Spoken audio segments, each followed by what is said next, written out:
Aujourd'hui, je vais vous raconter l'histoire d'un navire condamné, d'un capitaine emprisonné et d'une épave qui, avec le temps, s'est métamorphosée en une île mystérieuse en Guyane française.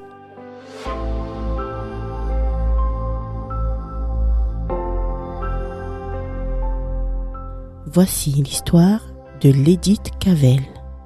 En novembre 1924, l'Edith Cavell, un vapeur britannique robuste et élégant, entreprend un voyage ambitieux. Sous la bannière de la Société Générale des Transports Maritimes de Marseille, il quitte le port de Marseille, chargé de marchandises et d'espoir, pour rejoindre les Antilles. La route prévoit une escale stratégique en Guyane française, où, le 27 novembre, il arrive à Cayenne avant de poursuivre son chemin vers Saint-Laurent-du-Maroni. Tout semble se dérouler sans encombre jusqu'au soir du 30 novembre. Alors que l'Edith Cavell tente d'accoster au quai de l'administration pénitentiaire de Saint-Laurent-du-Maroni, un choc sourd résonne dans ses entrailles.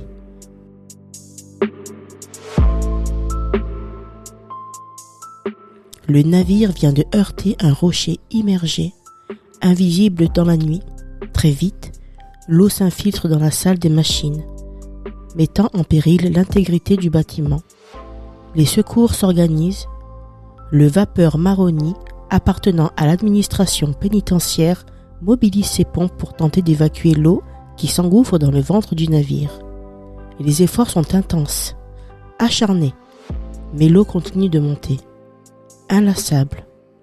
Le 30 décembre, après des semaines d'efforts désespérés, le destin de l'Edith Cavell est scellé. Il se brise en deux, s'enfonçant dans les eaux troubles du fleuve Maroni.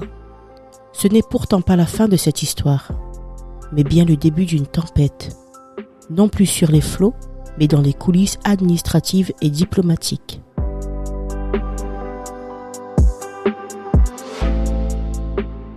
Une enquête est ouverte. Qui est responsable de ce naufrage ? Le capitaine John J. Joyce est le premier sur la sellette. Il désigne alors le pilote français, censé guider le navire en eau locale, et pointe du doigt une bouée mal positionnée. Mais son argument ne tient pas. La bouée n'était pas lumineuse et donc invisible de nuit. L'enquête progresse et une ombre plus sombre se dessine. Le 13 janvier 1925, un coup de tonnerre retentit. Le capitaine Joyce, son premier officier Francis W. Borden et le chef mécanicien sont arrêtés. Ils sont accusés d'avoir délibérément abandonné leur navire. Un crime grave en territoire français. En Angleterre, c'est l'indignation. La presse s'insurge, dénonçant un traitement injuste réservé à ces hommes. Le Foreign Office entre en scène, réclamant des explications à la France. Le capitaine Joyce, enfermé dans une cellule étouffante de Guyane, voit sa santé décliner à une vitesse alarmante.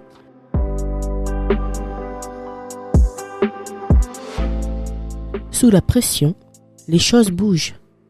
Le consul britannique de Paramaribo rend visite aux prisonniers. Finalement, le chef mécanicien est libéré le 1er. Puis, le 6 février 1925, sous une caution de 20 000 francs, John J. Joyce et Francis W. Borden retrouvent leur liberté. Mais cette liberté a un coût. Quelques mois plus tard, de retour en Angleterre, les deux hommes meurent. La presse anglaise ne mâche pas ses mots. Elle accuse les conditions de détention en Guyane d'avoir précipité ces tragédies.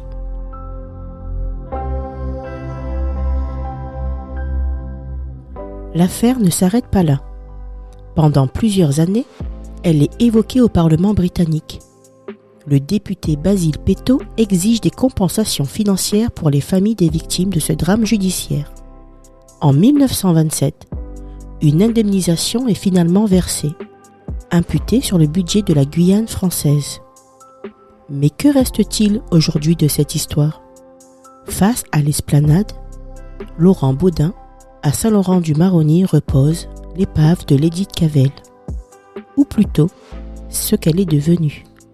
Une île de fer, recouverte de végétation, comme si la nature avait décidé de la récupérer. de l'enrober dans un écrin de verdure. Cette île, témoin silencieux d'une affaire marquée par l'injustice et le malentendu, intrigue encore ceux qui la croisent du regard. C'est une relique, un rappel poignant de l'orgueil des hommes face à l'imprévisibilité des mers. Une leçon gravée dans le métal rouillé et les racines entrelacées, qui nous chuchote à l'oreille que certaines histoires ne coulent jamais tout à fait.